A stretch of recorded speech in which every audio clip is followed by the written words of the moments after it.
Assalamualaikum warahmatullahi wabarakatuh. Kami dari kelompok 5 akan mempresentasikan tentang survei metabolisme yang beranggotakan saya sendiri, Iis Istiamsyah. Saya Hananda Kastia. Saya Rian Sofian. Dan saya Sela Oktadinda. Selanjutnya, materi akan disampaikan oleh Sela Oktadinda. Kepada Sela dipersilakan. Baik, terima kasih. Yang pertama itu metabolisme. Metabolisme adalah aktivitas sel yang amat terkoordinasi, mempunyai tujuan dan mencakup berbagai kerjasama banyak sistem multi enzim. Nah, metabolisme ini memiliki 4 fungsi spesifik, yaitu untuk memperoleh energi kimia dari degradasi sari makanan yang kaya energi dari lingkungan atau dari lingkungan energi seperti solar untuk mengubah molekul nutrien menjadi prekursor unit pembangun bagi makromolekul sel. Nah, untuk menggabungkan unit-unit pembangun ini menjadi protein, asam nukleat, sel polisakarida, dan komponen lainnya itu, dan untuk membentuk dan mendegradasi biomolekul itu diperlukan dalam fungsi khusus sel. Next.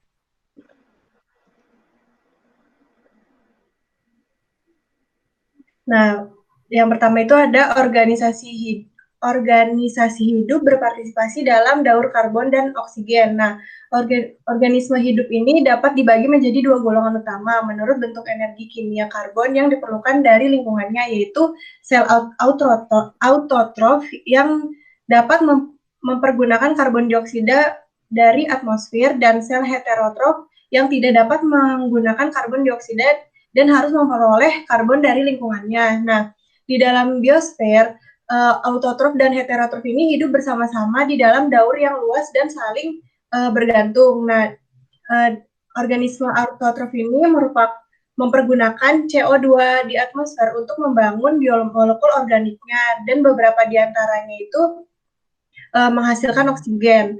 Nah, lalu sel heterotrof ini sebaliknya, dia mempergunakan produk organik dari autotrof sebagai sari makanan dan mengembalikan CO2 ke atmosfer.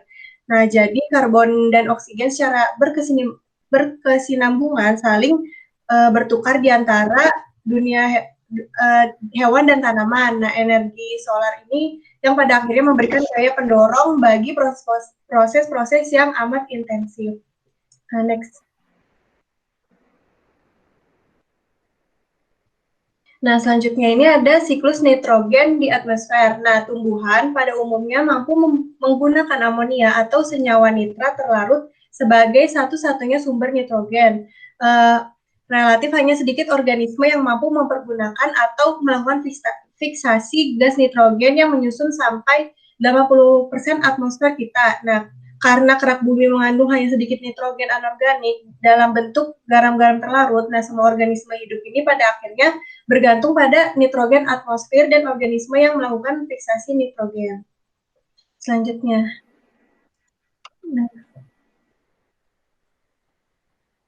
Nah, lalu ada lintas metabolik dijalankan oleh sistem enzim yang bertahap. Nah, sistem enzim seperti bekerja dengan cara berurutan, saling berkaitan sehingga produk dari enzim pertama menjadi substrat bagi enzim kedua dan seterusnya. Transformasi produk berurutan pada lintas dikenal sebagai metabolik antara atau metabolit. Masing-masing tahap yang berurutan di dalam lintas ini menyebabkan terjadinya perubahan kimia spesifik. Nah, biasanya merupakan penarikan, pemindahan, atau penambahan suatu atom, molekul, atau gugus fungsional yang spesifik. Nah, melalui perubahan bertahap yang demikian teratur itu, biomolekul substrat itu terubah menjadi produk akhir metabolik. Next.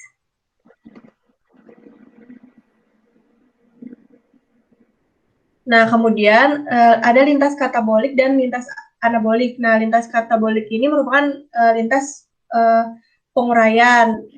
Nah, katabolisme ini merupakan fase metabolisme yang bersifat menguraikan, menyebabkan molekul organik nutrien seperti karbohidrat, lipid, dan protein. Nah, sementara lintas anabolik ini merupakan lintas pembentukan. Anabolisme ini merupakan fase pembentukan atau pembentukan atau sintesis molekul prekursor atau unit pembangun disusun secara makromolekul besar yang merupakan komponen sel seperti protein dan asam nukleat. Nah, katabolisme di sini ini kan merupakan fase yang bersifat menguraikan dan menyebabkan molekul organik seperti karbohidrat, lipid, dan protein yang datang dari lingkungan atau dari cadangan makanan sel itu terurai menjadi produk akhir yang lebih kecil dan sederhana, misalnya seperti asam laktat, CO2, dan amonia. Nah, kalau misalnya anabolisme sendiri itu, dia tuh pembentukan atau sintesis molekul prekursor atau unit pembangun.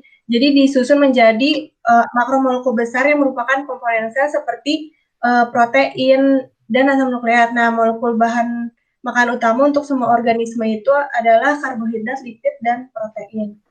Selanjutnya saya kembalikan lagi kepada Selanjutnya, materi akan disampaikan oleh Rian Sopian. Oke, selanjutnya ada lintas katabolik. Lintas katabolik dibagi menjadi 3 tahap, yaitu pemecahan makro, mengumpulkan hasil, dan pada tahap akhir. Nah, pada tahap pertama, makromolekul sel dipecah menjadi unit-unit pembangunan utamanya. Jadi, polisakarida dipecahkan menjadi sel heksosa dan pentosa. Lipid dipecahkan menjadi asam lemak, gliserol, dan komponen lain, dan protein terhidrolisis menjadi ke-20 komponen asam aminonya. Pada tahap katabolisme kedua, berbagai produk yang terbentuk di dalam tahap 1 dikumpulkan dan diubah menjadi sejumlah atau lebih kecil molekul-molekul yang lebih sederhana. Dan pada tahap ketiga, gugus asetil KOA diberikan ke dalam siklus asam sitrat, yaitu lintas akhir yang bersifat umum yang dilalui oleh nutrien penghasil energi. Di sini terjadi oksidasi antara nutrien dan menghasilkan karbon dioksida, air, dan amonia adalah produk akhir katabolisme lainnya. Lalu selanjutnya ada lintas biosintetik.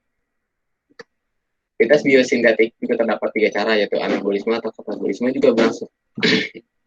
Dimulai dengan molekul kecil pemula, contohnya sintesis protein mulai dengan pembentukan asam alfa keto dan pemula lainnya. Lalu pada tahap berikutnya, asam alfa keto teraminasi oleh donor gugus amino membentuk asam alfa amino. Pada tahap terakhir, anabolisme asam amino disusun menjadi rantai polipeptida, pembentukan berbagai jenis protein dengan cara yang sama. Gugus asetil dibangun menjadi asam lemak dan selanjutnya dirangkai membentuk lipid. Tiap tahap utama pada katabolisme dan anabolisme, biomolekul tertentu dikatalis oleh sistem multi-enzim. Perubahan kimiawi berurutan yang terjadi pada setiap jalur utama metabolisme sebetulnya sama di dalam setiap bentuk kehidupan yang ada.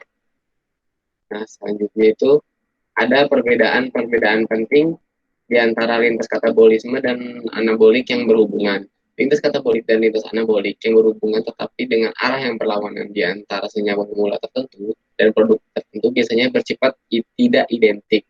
Lintas-lintas ini mungkin mempergunakan reaksi antara yang berbeda atau reaksi-reaksi enzimatik yang berbeda pada tahap-tahapnya.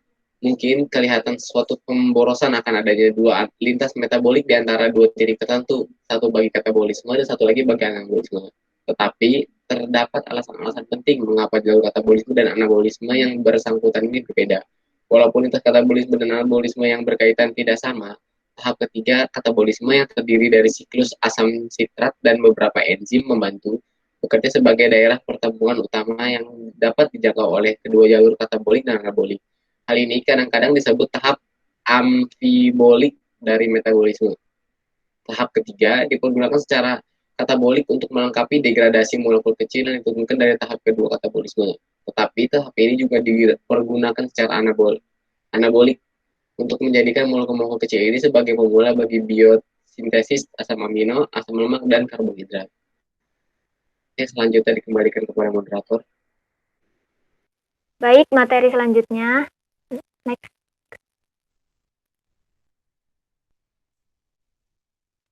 ATP membawa energi dari reaksi katabolik ke reaksi anabolik. Molekul nutrien yang kompleks seperti glukosa mengandung banyak energi potensial karena derajat tingkat struktural yang tinggi. Jika molekul glukosa terurai oleh oksidasi membentuk produk akhir kecil yang sederhana CO2 dan H2O. Banyak energi bebas yang dilepaskan dan menjadi tersedia bagi reaksi lain. Lalu, energi kimia tersebut yang disimpan dalam bentuk ATP dapat melangsungkan 4 jenis kegiatan ATP dapat memberikan energi yang diperlukan bagi kerja kimia pada biosintesis. Next.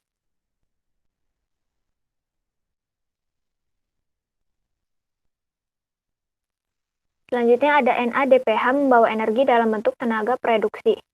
Untuk membawa energi kimia dan reaksi-reaksi katabolisme, menunjukkan reaksi biosintesis yang memerlukan energi adalah dalam bentuk atom hidrogen atau elektron.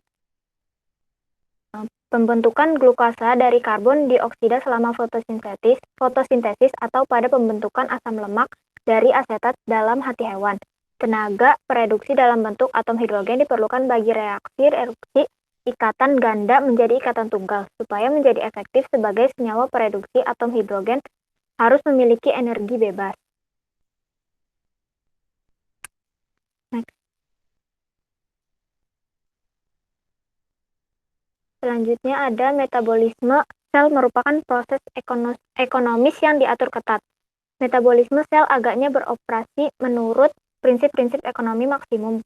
Kecepatan reaksi keseluruhan dari katabolisme penghasil energi dikontrol oleh kebutuhan sel akan energi dalam bentuk ATP dan NADPH. Tidak hanya oleh ketersediaan atau konsentrasi bahan bakar sel. Jadi, sel mengkonsumsi nutrien dalam jumlah cukup atau tidak berlebihan untuk mengatasi kecepatan penggunaan energi pada setiap waktu.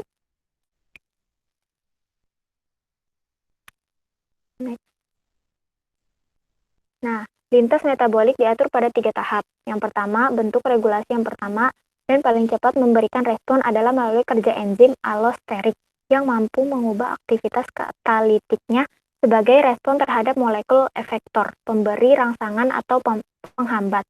Yang kedua, kontrol metabolik pada tahap kedua pada organisme tingkat tinggi oleh pengaturan hormon. Nah, tahap ketiga regulasi metabolik dilaksanakan melalui pengontrolan konsentrasi enzim tertentu di dalam sel. Selanjutnya, materi yang akan disampaikan oleh Rian Sopyan. Oke, selanjutnya ada metabolik sekunder. Metabolik sekunder itu adalah senyawa metabolik yang tidak esensial bagi pertumbuhan organisme dan ditentukan dalam bentuk yang unik atau berbeda-beda antara spesies yang satu dengan lainnya. Ada 3 buah metabolik sekunder, yaitu alkaloid, yang didefinisikan sebagai senyawa yang bersifat basa, mengandung atom nitrogen yang berasal dari tumbuhan dan hewan. Lalu kedua ada flavonoid. Senyawa flavonoid adalah zat yang menghasilkan warna biru, merah, ungu, dan sebagai zat warna kekuningan dalam tumbuhan. Yang ketiga ada terpenoid. Terpenoid mengandung karbon dan hidrogen serta disintesis melalui jalur metabolisme asam mevalonat.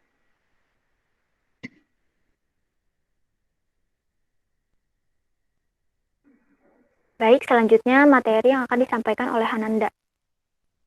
Selanjutnya ada 3 pendekatan utama terhadap identifikasi urutan metabolik.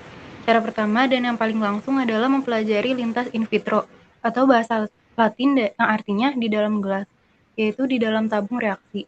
Dalam ekstrak jaringan bebas sel yang mampu mengkatalisis proses metabolik yang akan diselidiki secara keseluruhan. Selanjutnya, ditemukan bahan pemecah glukosa pada ekstrak tersebut, memerlukan tambahan fosfat anorganik yang menghilang dari ekstrak dengan terkonsumsi glukosa. Lalu ditemukan bahwa suatu senyawa turunan heksosa fosfat terkumpul di dalam medium yang memiliki semua sifat-sifat yang diharapkan dari suatu senyawa antara dalam pengubahan glukosa menjadi etanol dan CO2. Next.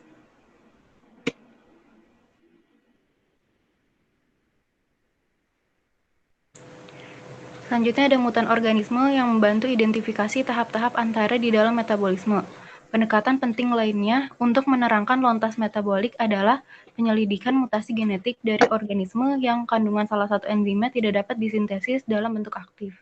Sel normal atau non-mutan kapang yang telah dikenal Neospora crassa dapat tumbuh pada medium sederhana yang mengandung glukosa sebagai satu-satunya sumber karbon dan amonia sebagai satu-satunya sumber nitrogen. Next.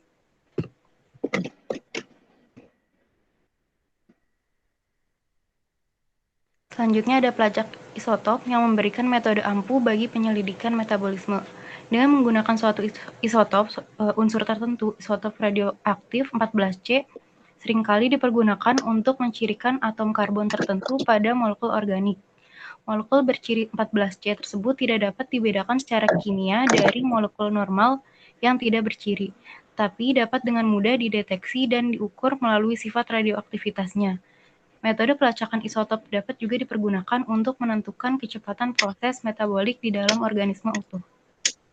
Next.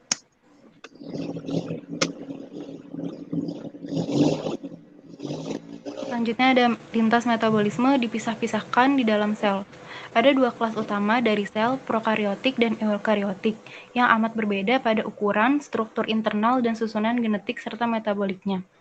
Yang pertama ada sel prokariotik, yang mencangkup bakteri dan genggam hijau biru, berukuran amat kecil dan merupakan sel-sel sederhana dengan hanya sistem membran tunggal yang mengelilingi sel.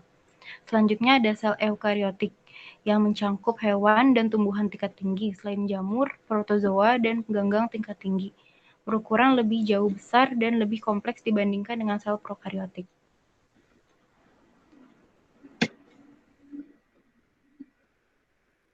Baik, kesimpulan dari materi ini yaitu organisme dapat diklasifikasikan berdasarkan kebutuhan karbonnya. Autotrof dan heterotrof metabolisme dapat dibagi menjadi katabolisme yang merupakan degradasi molekul nutrien yang kaya akan energi, dan anabolisme yang merupakan biosintesis komponen baru sel. Katabolisme dan anabolisme dijadikan dalam 3 tahap utama. Lintas katabolik menyatu menjadi lintas akhir bersama, sedangkan lintas anabolik menyebar menghasilkan banyak produk-produk biosintetik yang berbeda dari hanya sedikit pemula.